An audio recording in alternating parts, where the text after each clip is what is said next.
Let's play the game how the game is truly. What do you say about Baba? Kwa nini hakutumia sha? Mimi ndio swali yangu. May his soul rest in peace. This guy is a national hero. But trying to figure out where did I mess up as being a man? Where did I actually really mess up in my journey of being a man? And then at the end of it, I realized, number one, not connecting with God properly. And number two, not getting connected with my inner child. We talked about people fighting the inner child. I faced that a lot because for men out there, vulnerabilities for the boys. This whole thing of you and Sijui, you are a lovely lady. Check on that. Man. Just call a man. You are a man. My mom told me women are a beautiful thing. You fall in love. And then after, 1, 2, 3 heartbreaks, I realized this thing is not for me. I realized, fuck it, let's be a playboy then. Let's just be heartless. But we talking about practice right now. I've been chasing all my dreams. Failing isn't meant for me. Fuck all of this foolery. This should be my destiny. The closest ones ignore your cries. Guess the sun don't always shine. Least I know I always tried. Nothing happens overnight. I've been chasing all my dreams. Failing isn't meant for me. Fuck all of this foolery. This should be my destiny. The closest ones ignore your cries. Guess the sun don't always shine. Least I know I always tried. Nothing happens overnight. I do my dance. Ladies and gentlemen, welcome back to the Dream Chasers podcast. This is episode 2. And this man, WESLEY AMULAKU, is back again with us in studios. Yes, sir. How are you doing, my brother? I'm doing good. As you have heard, our country is suffering from a certain predicament. Exactly. Talk to me about it. Exactly. Baba. What do you say about Baba? Kwa nini hakutumia sha? Mimi ndio swali yangu. They say sha is functioning. They're paying for it in their tax money. So kwa nini uende? Why do you have to take a plane to go? Kwani we don't have doctors here? Kwani ujamaa hapa? Come on. Ujamaa hapa. Ujamaa angekuokoa. Okay, wacha tusiseme hivyo. May his soul rest in peace. This guy is a national hero, by the way. All respect. Mm-hmm. But to be fair, his death is a very ish situation. It is. Kwa nini baba amekufa, citizens wakashinda polisi? Kwa nini siku ya maandamano wangeshinda polisi? And they actually allowed them at the airport. So that's a very tricky situation because you wonder, okay, what is the limit? Is there like a line? When will you actually call the police and when will you not call the police? Unaona? Mambo ni ngumu. But anyways, let's talk about what brought us here. Any other additional statements about your album that you'd like us to know? Song number 1 to song number 17. Mm-hmm. I think the key thing there was how the album was more about a journey with God. Mm-hmm. I normally say the album is so many things, but I feel like that's the most crucial part. The album was a journey with God. Mm-hmm. So, for example, I'm trying to figure out where did I mess up as being a man? Where did I actually really mess up in my journey of being a man? And then at the end of it, I realized, number one, not connecting with God properly. And number two, not getting connected with my inner child. That's one thing that was very, very we'll come important. Back to that in a minute. Connecting with your inner child is something so crucial because some people are out here acting against their own inner child. Because eventually life is weird. You become a baby, and then you grow up, and then when you're so old, it's like you're a baby. It's like you go back. Imagine, literally just go back. So you have to really find time to connect with that inner child of yours, see what dreams he had, see what he wanted to achieve before the world got your hands on you. Before the world got the hands on the inner child. So I think once I also learned that, there's a reason why the song ends with a song called Joy Boy. Mm-hmm. So imagine on a journey to being a man, the last song in the album is called Joy Boy. Yeah. Boy, kijana. Yeah. Mm-hmm. Like, literally, not even Joy Man, no, boy. Because I have to really connect with that guy inside me. Pause. I have to connect with that man. Take a moment. We have to really connect with him, so that at least Ajue, you are still loved. Mm-hmm. Yes, you went through some things. You weren't able to deal with this and that. But don't worry, it's okay. There's a reason why Kendrick Lamar took 5 years. This album is my Mr. Morale in the Big Steppers. It is. There's a reason why Ujama from 2020, 17, 18, 19, 20, 21, 22. 5 or 6 years. Mm-hmm. There's a reason for that because healing takes time. Healing really does take time. And for Kendrick Kimwangalia, he was focusing more on the aspect of healing not only himself, but even his whole community. It's actually a very interesting thing because if you look at the way Kendrick operates as an artist, like he's been able to bring in the whole of Compton to his music. Exactly. Like it's like he's upbrought the whole community. He's even he aired it out in the constructed beef by UMG when them and Drake were wanting to boost their streams on all platforms. But he said that what he said about Drake, or what I understood, is Drake is someone who steps into a culture and steals yeah, from several cultures. Yeah, but like for him he's grown up with his guys from Compton, Kina Mustard, Nini. He's featured them in the videos. And as an artist, what do you have to say about involvement of community? I feel it's very important because there's this aspect of what, like I said, somebody like Drake Utapata, he goes here, starts using their lingo, goes there, starts using their own lingo. So from Canadian, and then he goes Jamaican, then he goes UK. So I saw with Drake, maybe yes, we'll get that international recognition. Just people knowing you. If I'm vibing with a big name, then I'm also big. No. So you have people like Vibes Cartel actually liking Drake. Popcorn was so straight with it. Kendrick or Drake? Drake.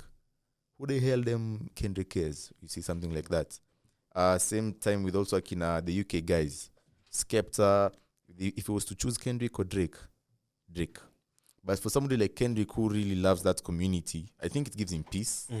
Let's just start with that. Because sometimes we think out there, whatever we want is out there. The grass is greener on the other side, apparently. That's what people think. But what if the grass is greener here? Within. And what if you have to start dealing with whatever is happening within so as to go out? So the importance of community, not just community, but also it should start with self. Self, family, and then community. Once you're grounded in those three, especially within yourself, family, then community, you can't be influenced. You can't be influenced in any way, the way Drake was being influenced. Let's go back to that topic of the inner child.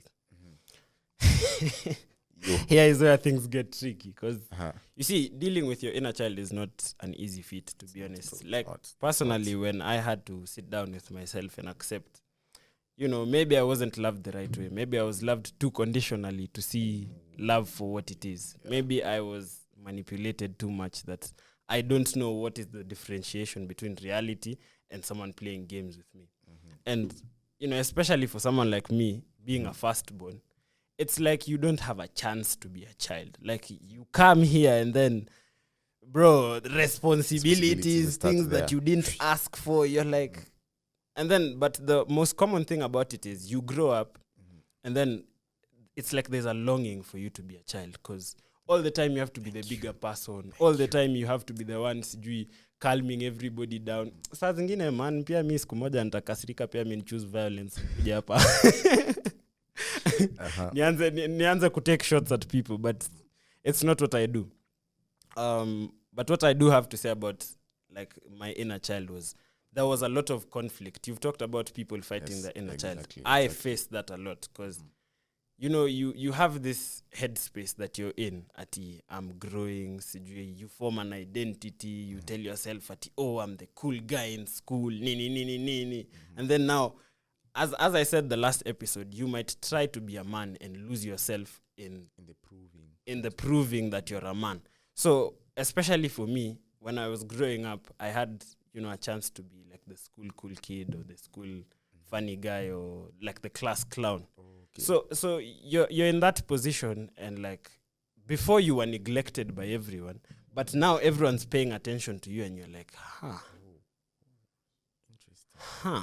like it's and then you get to grow further and then you're like, is all this really genuine? Because I sit down with myself a lot and I'm like, this girl said she loves me. This guy said he'll be there for me. Will you really? Like when shit truly goes south, like you see, the thing is, once you understand people act out of self-interest, you kind of detach a bit from, the whole people have to be there for me. But at the same time, my inner child is still screaming for someone to be there for me. And, in as much as I've tried to ignore, I've tried to act like, I'm better than all this nini, at the end of the day, when it hits 2 in the morning and you're not asleep, trust you me, your mind goes crazy. Like, yo. And it's a genuine fight. Consistent, always there, every single day. Literally. And then you walk into the spiral that is love. You go this way, you go that way. This one loves you, this one doesn't. This one is manipulating you, this one just wants to be seen with you. This one wants this one wants that. I'm like, hey, pause, man. My inner child needs a break, man. Like I haven't even had 10 minutes to just relax and just be me. So and then you quickly realize that, all these things are just unnecessary. So then the thing with me is I chose to shut out and like isolate it. See the world from like a third person's point of view. Okay. And then it made me realize that, especially us as men, we're not quick to show that our inner child was hurt. Vulnerability is a very dangerous thing for men out there. Vulnerability is for the boys. This whole thing of you and Sijui, you are a lovely lady. Check on that. This man here has an interesting story to tell you about, and I do as well, but we'll get into that a bit later. But as I was saying, we have the tendency to just shut up about it, just shut it out. Yeah. To just sit through it. It's like, it doesn't matter. Nah, it's no biggie. Just put it there. Just stay there. It's crazy because, in this society that we're entering with all these self-help books, podcasts, nani, there's advice from this side, that side. This one wants you to do this one wants you to do that. I find the internet to be a very noisy, confusing place. Because, like today, I opened my For You page and there's a woman telling me, as a man, I should. I'm like, wait a goddamn minute. Who is telling me this information? Why? Like, we've allowed anyone to say anything on the internet and it's okay. And sadly, even me, I'm part of the problem. But at least for me, I try to research what I'm telling you. I'm not just spreading feelings.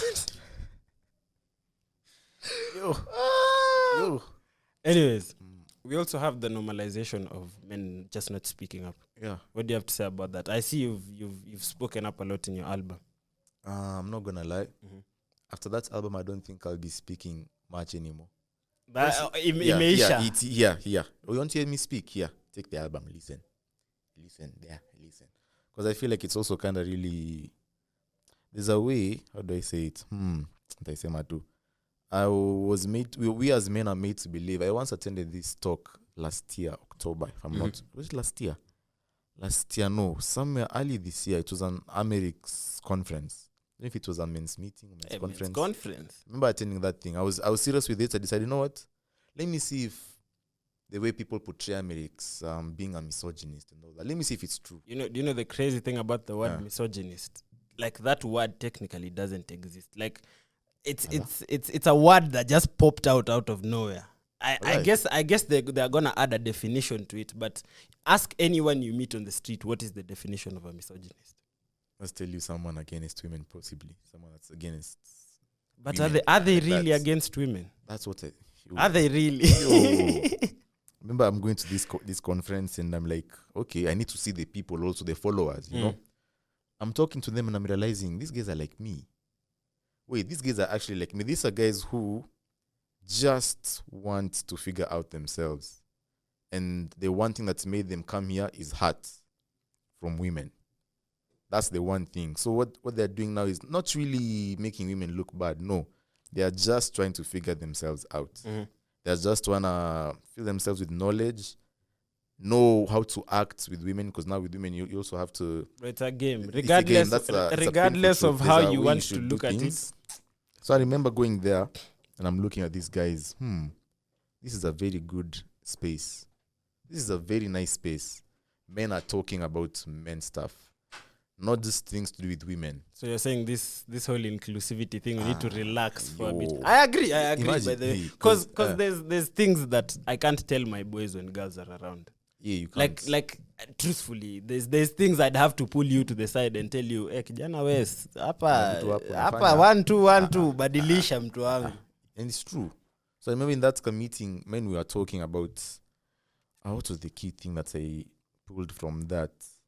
Number one, there was financial literacy. Anywhere there's financial literacy, you have me, because I want to know what do I do with this money that I have.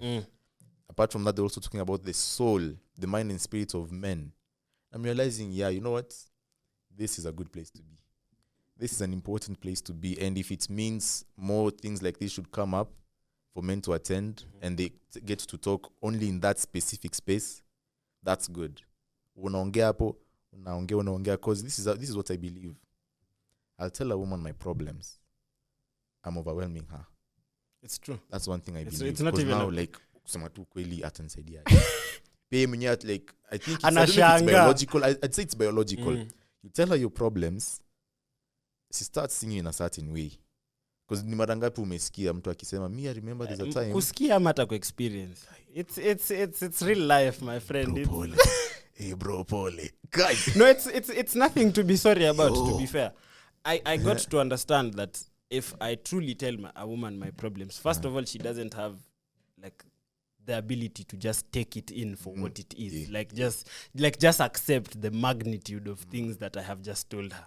So at the end of the day, I look at it from the point of I should just have people who, if I bring these problems to, I will get out of that space better. Or with like a push. With a solution. Because every time I have, sadly, or not even out of personal experience, all my boys who have been in relationships and have been open enough to share about the whole encounters with me, every time it starts with either you being vulnerable or you letting a woman know your problems. One of those two things just go. Maybe it is scientific, maybe it is not, but I advise you against it. Call your brother, call your best friend, call a man. Call a man. Just call a man. Actually, call a man. Just call a man. Talk it out so that you can go home knowing that there was a problem. Because I feel like with women, you have to come with this approach of, if I have a problem, let it be in the past tense. You see, like, for example, last week, man, hey, I was robbed, man. I was robbed, number one. Number two, I even lost the car. But introduce a but to show that this problem has been solved. It was there, but it has been solved, you know? Because now there's that ability of unamwambia, and then maybe she can't handle it. And slowly by slowly, she starts detesting you. And it's not even her fault. The biology. No, to be honest, me from the position where I come from, if there was a problem, let's say I crashed my car. I'd not expect a woman to come pull me out of that car. I'd expect my brother or some random man who was just chilling in the area. Me, I know if the car crashed, my woman would just start screaming and crying and, you know, and moan me for like 30 seconds until I'm dead. And then once she receives that alimony, she's Dubai. It's the sad reality we live in, you know? It's what it is. There's no need for me to beat around the bush and say, oh, she's crying because she cares about my friend. I have learned from experience, just by existing on this planet, that things are not that simple. As we thought they are. And the crazy thing is, we're in a society where people want men to be vulnerable. I find that double standard crazy, my friend. That's actually a secretive type of double standard. The minute you open your vulnerability like this, you're in trouble. You're in trouble. You are. You're in trouble. You really are. Oh, bro, you really are. And well, I think we should talk about, last time you were here, you were telling me about you having nice guy problems. Yeah. And I have the opposite of that, because for me, I've been framed as either a playboy or a fuckboy or whatever, like misogynist, zote, me narcissist, sijui. I'm waiting for them to invent a new one. Waki-update, mi nakwanga nishaitwa. Naambiwa, all you care about is yourself and money. And I'm like, so you want me to care about you so that you don't care about me? Think about it. So talk to me about these nice guy problems of yours. I remember, the way I see it is this. A nice guy is simply a gentleman who is not a man. That's how I see it. Meaning you're supposed to be a man first.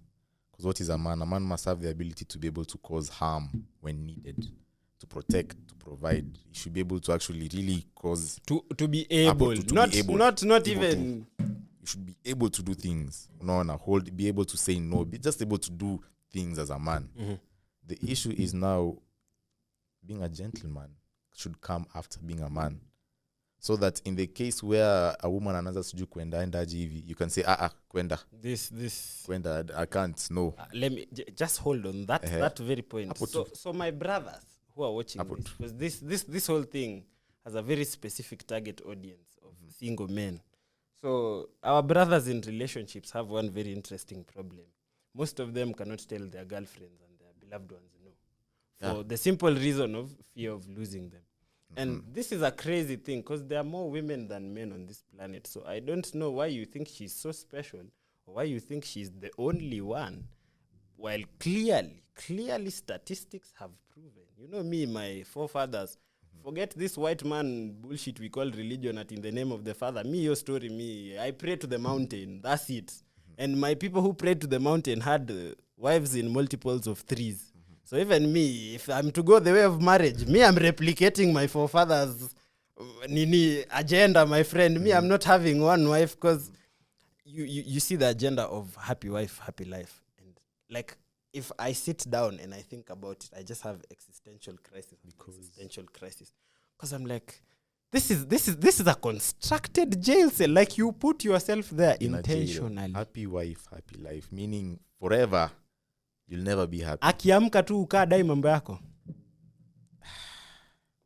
Bro. Now let me talk to you about the playboy side, because you've started by saying a nice guy is a gentleman who is not a man.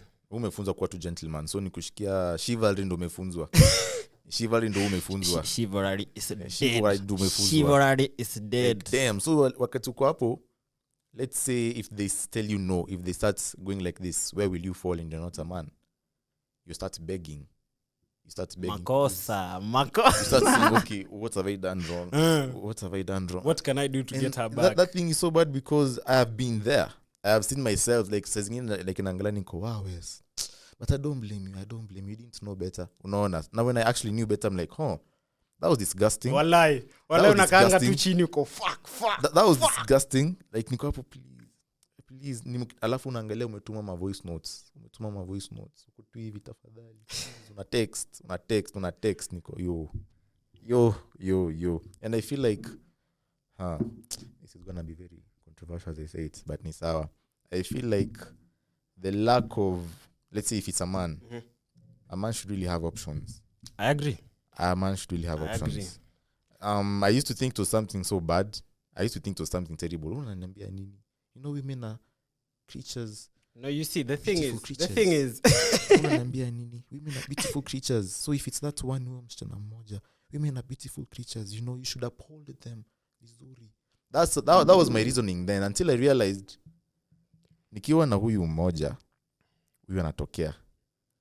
I'm like, okay, this is weird.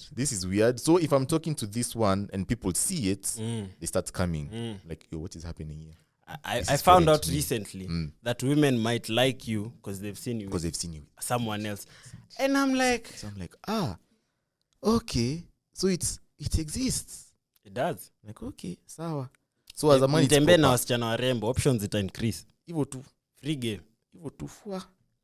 But yeah, like I said, once I really realized that, like through this album, like I also listened to it to help me heal. I used to listen to it to just help me realize, okay, ni wapi ninakosea. So the moment I started realizing, it is good to have options. So that hii kianguka, usikue, you can always bounce to this one. And in the case where zote zina collapse, ukue na foundation ya you are a man. Isikue sasa unaanza sasa kubeg. Nafika na point bana, begging is guys. Yo. Hapana, relax. Don't tear yourself apart too much. Relax. Even us on the other side, we didn't see things so. So me, I started off, on the right track. I can say my mom told me women are, a beautiful thing. You fall in love. And I actually think men are in love, women are in business. Yeah. It's from the way I analyze the society we live in right now.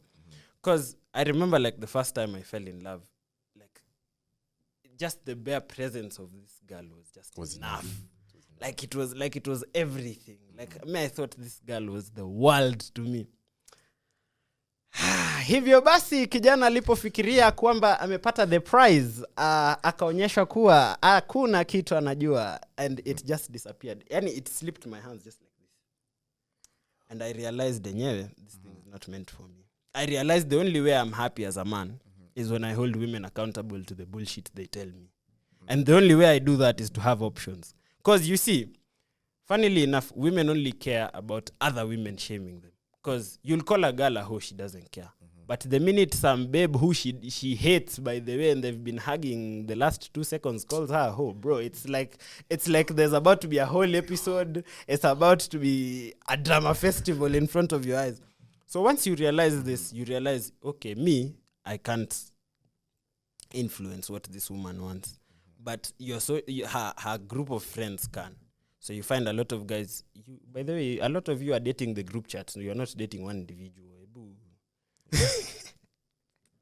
I had to find out the hard way. I honestly did.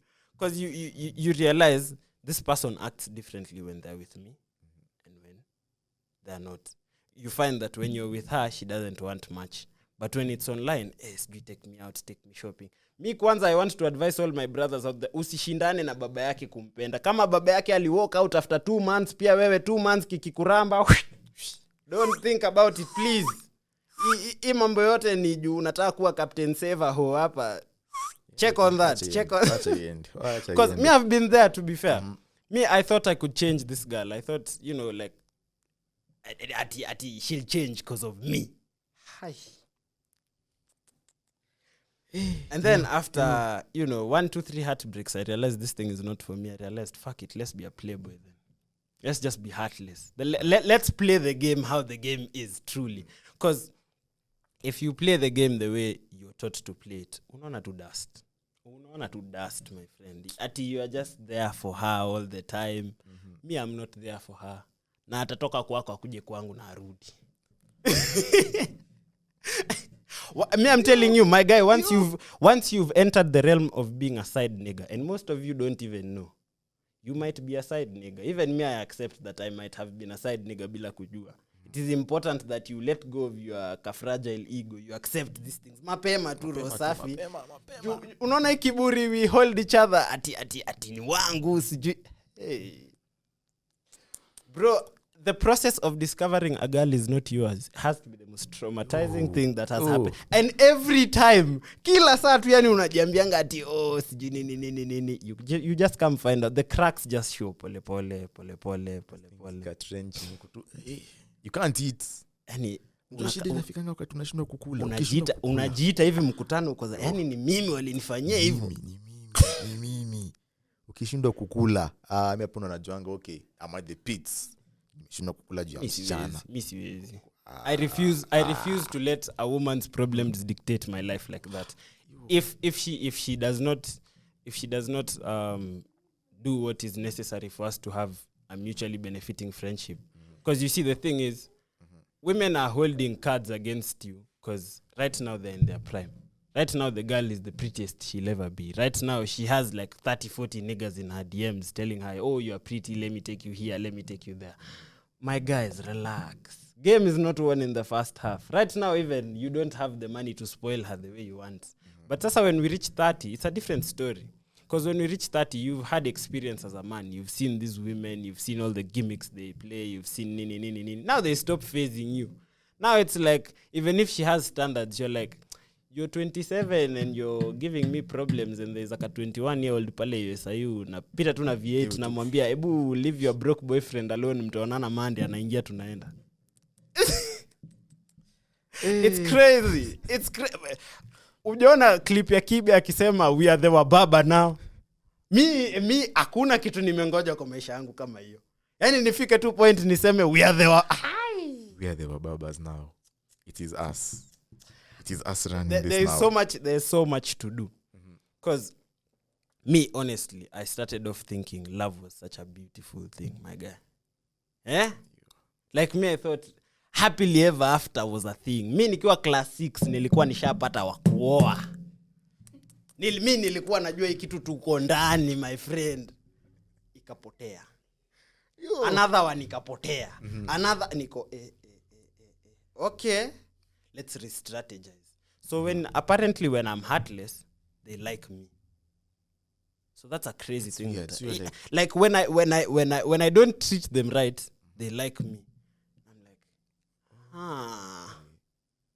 because you need to understand that there's what women say and there's what women respond to.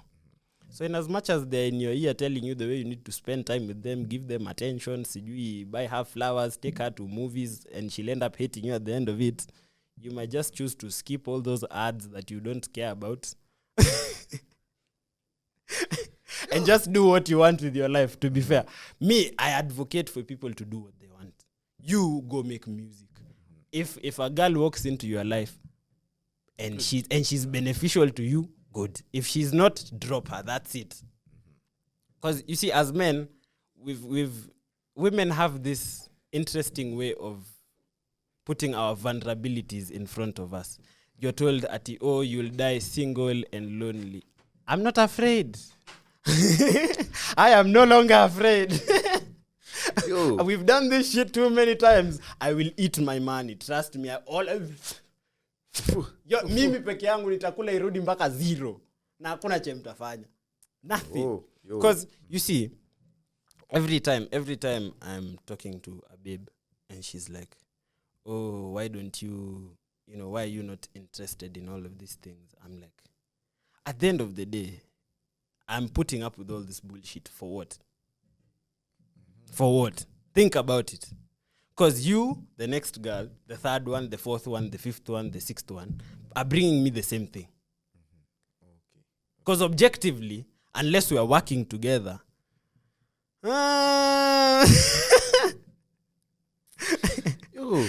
this whole quality time, whatever affection, these men are lying to you. They just want to fuck you. Kweli. They don't care about spending time with you and your girlies and It's true. It's true. To be honest, men are putting up with women out here just to fuck. You know why?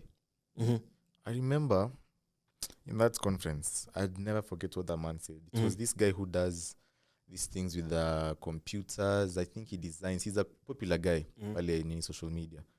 This guy said this: as men, we've been brought up to think, go to school, get a degree, get a house, marry. That's very important. Get children, die. That it has been instilled tangu totoni. It has been there. Hata me your blueprint natoanga kila asubuhi. It has literally been there. So for some weird reason, wakati inaonekana ni kama one of these steps in a miss, especially marry. Now let me talk to the homies at home. So if you're watching this, I want you to understand that if you choose to get married, and especially if you choose to do a wedding, I want you to present the prenup before all this nonsense. You have to. It's okay. She'll tell you she doesn't love you because of the money, but will she sign the prenup? That's actually tough, bro. That's actually so tough. Me, I've never seen a woman in a divorce court say, I don't want the money, I just want the kids and go. So me, I'm telling you for a fact, my guy, you are the prize. And if you slacky like this, your house, your car, and half your salary will just disappear to running a woman's lifestyle. Wear condoms, and then stay safe and stay in your house. No, you see, personally, even like, let me go back to when I left high school. When I left high school, I had this like FOMO. Like, I've not been with girls. I went to a boys' school. My parents did me dirty and say, wow. I think so. Okay, no. I actually appreciate it, but, there's a part of me that still resents it because I'd want to go to entertainment with babes and, see us shaking all over. It's just manly nature. But after getting out of high school, the group of friends that I had at the time were like focused on women. And women is not motion. Just because you have women doesn't mean your life is moving forward. It's a lie. Because men think that since you can pull babes, that's an achievement. It's not. It literally is not. I've been the one pulling the babes, and I've gotten to the point I've realized, wait, so why am I doing all this?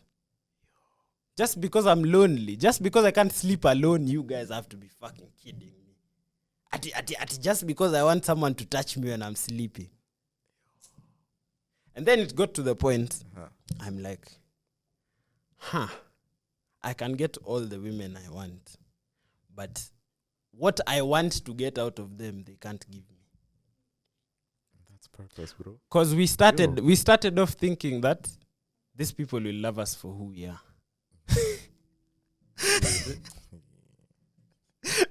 Ladies and gentlemen, how many of you have been loved for who they are? You see, the thing is, personally, I think as society we need a change. Unconditional love should be left to dogs and children. Women have to earn this shit. That is my opinion. Do whatever you want about it. Oh, by the way. Because to be fair, look at how ungrateful the women of our society are today. You'll find a broke woman calling you broke. It's like she has the money to call you broke. I'm like, you pay for those things that you're asking me to do. She doesn't have the money. I'm like, then what's happening here? Relax. Relax. What's happening You are a beggar, I'm a beggar. Relax.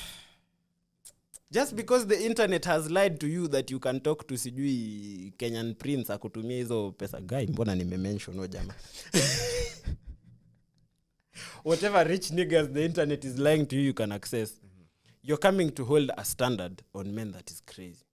Because think about it. When was the last time a woman ever said to you, thank you for what you've done to me? It's always, I want. My man this, if he wanted to, he would. If sijui nini nani. When was the last time you sat down with a woman and she's like, Wesley, you've done this and this for me. Thank you very much. I think it's the older ones. It's mostly the older ones. Hii generation yetu mpya ni dead. It's mostly the older ones. I'm not gonna lie. It's mostly the older ones. People are always like older than me, and then like you listen to them speak, and you're like, "Hii wisdom uko nayo. I wish pia ungekuwa nayo." No, but you see, now let me tell you why that can't happen. When a woman is in her 20s, everyone wants everything to do with her. The clout is crazy. The attention is crazy. Unaona sasa, when the milk reaches 30, half the population doesn't care anymore. Even you, when you reach 30, the babe who you're with, let's say you had a girlfriend now. When you reach 30, the 21-year-old who is in university now, at that time, will look hotter than the one you have.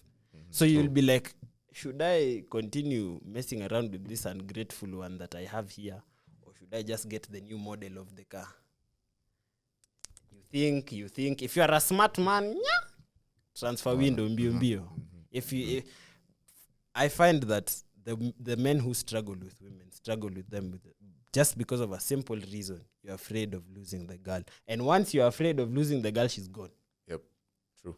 No matter how much you try to cling on it and it's raps. The minute what she does can affect you because you can't stand the thought of losing her, you're fucked. You know, I hate to actually admit that's true. Like, it pains me to admit that whatever you're saying is true. Because I've seen it happen too many a times. The moment I show ni kama ninaogopa kumpoteza, things just go downhill. Even that's your weakness as a man. If I was competing with you, let's say we wanted to do a marathon at the end of the week, and then we're competing with you, and then Monday we do practice. Tuesday I call you in the morning, you tell me, oh, I'm with my babe nini. Mimi nikwambia Mori acha ufala, toka utoke. By the time you're coming home, she's mad at you. The third day, when I call you, you won't pick up. Why? Because if you pick up, there's a tantrum that's waiting for you. Oh, yeah. And that is where my niggas just lose it. Because you've lost your focus. Your focus, at the beginning, all my friends or all the guys I know have ambition, have purpose, have drive, have, like, you know what the hell is going on. The minute you have a girlfriend, kama unakuwa mlemavu kwa hizi vitu zingine zote, you just whimsically doing what this person wants. And the crazy thing about human wants is you'll never truly satisfy humans wants. Sai unataka kukunywa maji. Ukitoka pale unataka kukunywa soda. Kidogo whiskey, kidogo unataka nyama, kidogo. So it's like you'll have to perform a constant circus show which never ends. Which is how our men just get devoured. Because you see, the thing is, when you're dealing with someone who listens to their feelings more than logic, I've been told that, hey, I have a screenshot for this. I'll actually post it on my... See, I'm not speaking out of prejudice here. I've been told that women don't like logic. They don't think like that. So your justification for not being a logical human is because women don't think like that. So logic aside, because women don't think like that, logic aside, whatever feelings she has at the moment. Me, I've been with someone. Yesterday, I did, like, you know the way you can be with someone and you say, today I'm going to spoil you, and like you do something for them. And then like that day, they're treating you the best. Oh, Anthony, thank you very much. Today was so special. The next morning, we had an argument. In the morning, the first thing. Naongeleshwa nika mimi ni Al-Shabaab. Naongeleshwa nika nimebom nyumba. I'm like, where is the gratitude? Where? It was just yesterday. Ilikuwa tu jana. So what I did for you yesterday doesn't matter now. I'm a misogynist, Ilikuwa tu jana. It's a circus show. It truly is. It truly is a circus show. And you know, for all my guys out there, listen to this guy's album. Bana muhil mwache ujinga. Lakini unajua kihil standards ikipanda dating market is hard. Herivo because I think now at the state at which I'm in Nilea, nishainua standards ndio. I don't think I'm willing to drop them anymore. Because I've seen what happens when I drop them. Those who fail to learn from history are doomed to repeat it. Aye. You know, and insanity is repeating the same behavior, always. Expecting a different outcome. Bro, so you're in an interesting predicament, my guy. No. So, but I want people to heal. I want people to wajijue, because at least if you get to heal and you get to better yourself, somebody chasing you will also have to better themselves in order for them to get you. No. So, on your aspect here, lazima tu better yourself. Key thing ni better yourself. Evo. Let's talk about standards. So, especially for my guys, you see, the thing with women is women can have standards of, I want a 6 foot, 100K per month, jacked, For you, truth be told, even that girl who works at the Mama Mboga there, mwenye amekuja juzi, ametoka ushago, anaweza kuconvince. Amenibeba ni. Unamuona tu hivi siku ya kwanza amekuconvince. What I want to instill in all the men who will end up watching this is a question. I want you to ask yourself, what did this shorty do to bug you? Just sit with it. Just ponder on it. Like you, the minute you saw her, you wanted her number, you wanted to talk to her. What was the process like? Because even her, she'll evaluate you. It's not that you're going to walk up to her and then everything is smooth sailing. If you have more of the characteristics they want, yes, things might go your way, but it's not a guarantee. True. You'll face L's, whether you're good looking, if you're bad looking, have money. Have money. If you have sabuni, it's true. But enough about that. Me being a playboy has taught me to respond to what our sisters like. Don't respond. What she's saying is a psyop. Have you seen women cry? Yeah. Me, I've seen women cry. And, it's different when, like, the first time you see her cry and you think, like, she's actually being genuine. And then you understand women and then you see her cry and then I'm like, aya, maliza sasa. Finish. Me, I'm not dealing with this whole Me, I've seen a woman cry about someone she has no idea of. Like analia macho, like, her whole day has gone haywire because of some shit she's seen on the internet. So you want same person to accept that because I didn't do what she wants, now she's crying, now I should take her seriously. Kivipi? Namna gani? Itakuwaje kuwa? No, you see, it is very simple. You can't be a serial killer. And then all of a sudden, you've been reformed. Now you are not. You killed people. It is the truth. So me, I've seen you lying. There's no way I'm going to believe you. It's what it is. That's logic. That's the thing with and logic. if you decide to listen to her feelings, well, I will see you in the gym, my friend. Siko hapo tu ready tuunge tu sisi wote. Unaona kikuramba. We tu DM. I have a gym regiment ready for you. We DM tu. Nitakutumia Word document moja deadly, kona chest, arms, core nini legs. Nakupea miezi 2 hivi utakuwa top tier. Ex wako atataka kukurudia lakini tunamblock mapema ndo msifanye vitu kama hizo. But then the crazy thing about even relationships is I know of people who are still friends with their ex and it's not one. So who are you telling me to get into a relationship with? I think right now that's my fear. My fear right now is actually meeting someone and I always ask, you have an ex? Yeah. How long? I need to know how long. Need to know how long the previous investment was. How long it was. If it's beyond 1 year najuanga imeenda. Kuna ingine nakumbuka nikiambiwa 4 years. Cheki wanini? Man endeni tu mshikane by the way. I'm willing to go with you bana muane because kusema tu ukweli. Imagine always being there being compared to always me I'm just existing and then I'm being compared to always. And one thing you expect with women is you always expect that outburst of emotions. Let's say mna argue unarushwa tu kitu fulani na unaifikiria kama mwanaume ukweli ni utaifikiria itakupata. There's something she'll say that will catch you so badly, so off guard. Wait. So that's currently my biggest fear. Like anytime meeting women with exes and they didn't heal, so nile tu wanarudiana tu, it's on and off. Nasikia ile it's on and off. Ukisleki tu ukikosa kufanya chenye anataka Madam. Check me. Kuna deputy principal. Wewe ni principal ni sawa lakini deputy is the one who's running the show. Ndo anaamua. Sasa deputy ampay attention ako kwako. Lakini deputy akishika tu hivi simu unaambiwa babe, so you have to go see my girlies. Sijui nini. By the way, women you should get better at lying. What to see wajinga bana. Mtafute tactics mpya. That's what I'm saying. That thing is insane. And I think for me this applies to both women and men. We have to, because when I say this album is for healing, I want it to be so free.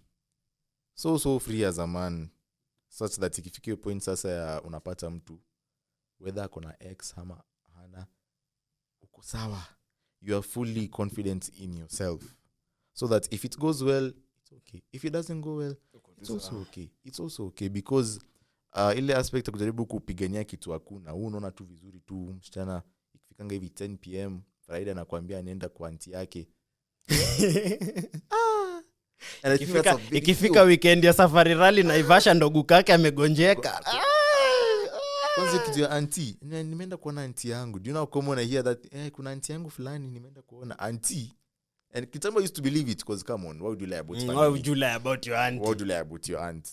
Okay, nikaja okay. Sasa eventually watu wa heal.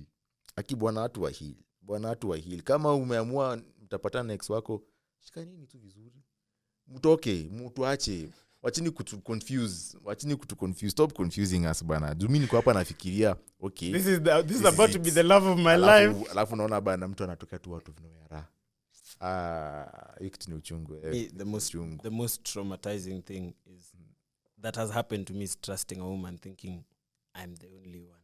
And then you see the process of finding out is always very interesting. Because like inakupatanga saa yenyewe, wewe unadhani tu mambo inaenda tu sawa. And then it hits you slowly. Because you see the thing with women playing sneaky. I don't know who told women that they can run this game of playing on men. It's a very dumb idea, by the way. For all the ladies who are listening to this thing, save yourself, save your father's dignity, save your own dignity. We don't care. We will fuck the shit out of you and move on like it didn't happen. It's part of society. we just truly need to tell each other the truth. Men don't play women. It is not there. Unless for the money, yes, but for everything else. Let's say there's a babe who slept with you and then she said she sent all her friends to sleep with you and now they're saying that they played you. Did they really play? Did you really? Thank you. Bariki wengine sasa. Like did you? Bariki wengine sasa Mungu. Did you really? 1 2 3 Ani walijileta tu. Mimi nitakubali tu. Mimi by the way I don't object. Wanajileta tu yani. Ikifika ni masaa ya kazi. We are just laying. People don't understand what testosterone is. I don't think people understand. Do you know, I recently discovered that, and it's something I've been telling people close to me. I recently discovered that when women are in ovulation, that is when testosterone in Is them at the has peak. peaked. Meaning they get to experience a fraction of what men experience daily. No, wacha, Daily. let me talk about something else. Women complain about their 3-day ovulation being, the most unprecedented time of their life. As we ovulate daily. No one's complaining. I don't see my brothers complaining. Okay, let me let me check that back. Let me check that one back. Daily Buddha, just like this. So the aspect of even being able to control it, it made me appreciate men more. I'm not gonna lie, men who actually are able to control it. Meaning, because you see what women do when they're in ovulation. Unaona tuko, walai. So that's how you can act. Wow. Mtu anakuingiza tu hivi kwa back door. Unaona, you can see literally what women can do during ovulation. That is testosterone making them do that. And then we as men, we have it in us daily since you are born. And then you're able to keep it in control. Pale 3 a.m. Soja anakuanga ameamua, reporting for duty. Wow. Umekaa tu hivi kwa kitanda. Woi Jesus. Hii ni mambo gani? And you find men who are able to control it. It makes me respect that man more. Because I've seen now it simply means women themselves, they can't control it. They go do heinous things. Problem number 2. Imagine dating a girl or having a girl or getting a girl wakati ovulation. Anakupenda ama ni ovulation? Unajua do you want the truth or do you want me to? Ngoja. Ama ni ovulation. So niko na cheki.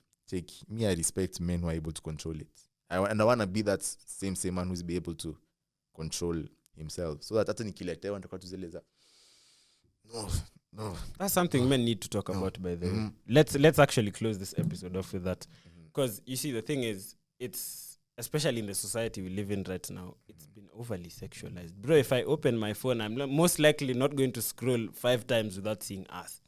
And the crazy thing is, as a man who has grown up now in I grew up in smartphones came when I was in class 5, 6 up.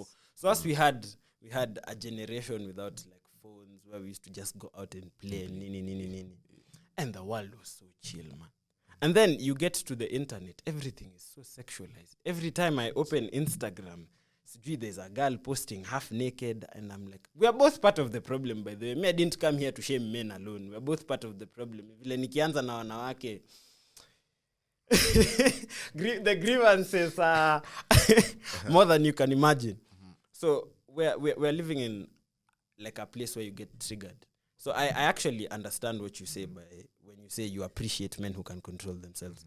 Because it takes a lot of strength as a man to just look at all these pretty women out here. And the crazy thing is, these women of yours who are claiming not to do these things for men.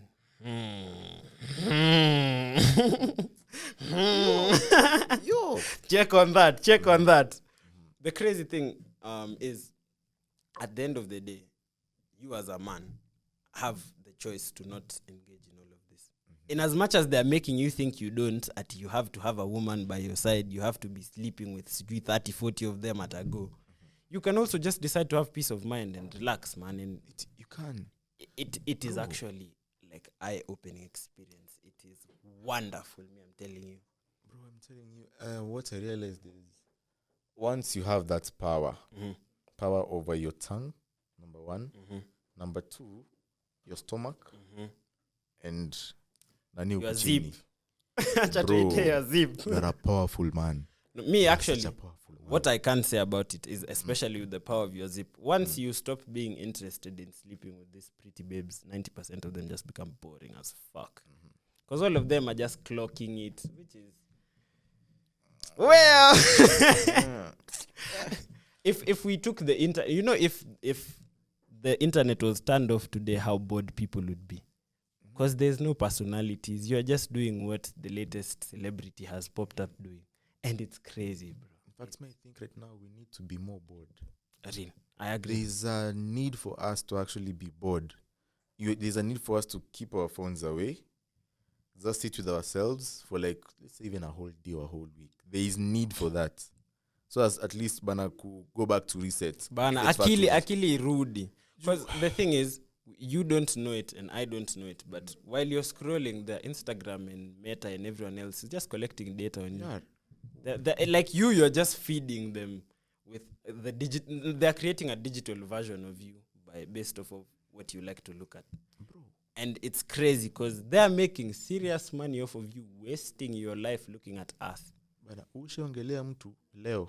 You met somebody today and then you went home that evening and found their Insta there. I'm like, how? Mulijua. Ama unaongelelea kitu alafu wanaanza kukuletea ads about that thing. Ni watu wa Instagram by the way, boom, wache kusikiza chenye naambianga watu. Yo. Ama kama mtasikiza mwambie serikali yetu wafanye kazi nzuri tafadhali. But anyways, let's close it off at that point. It's been lovely. I think we're going to do another one. There's grievances we have to air out. Yes, definitely. This is the first half. Definitely. But, from my end, this is the Dream Chasers podcast episode 2. Third Nigga Hours edition, and all my homies back at home. Think about yourself. Really sit down and think about yourself. Think about this person who you are claiming to love. Is it love, or are you just afraid of sleeping alone?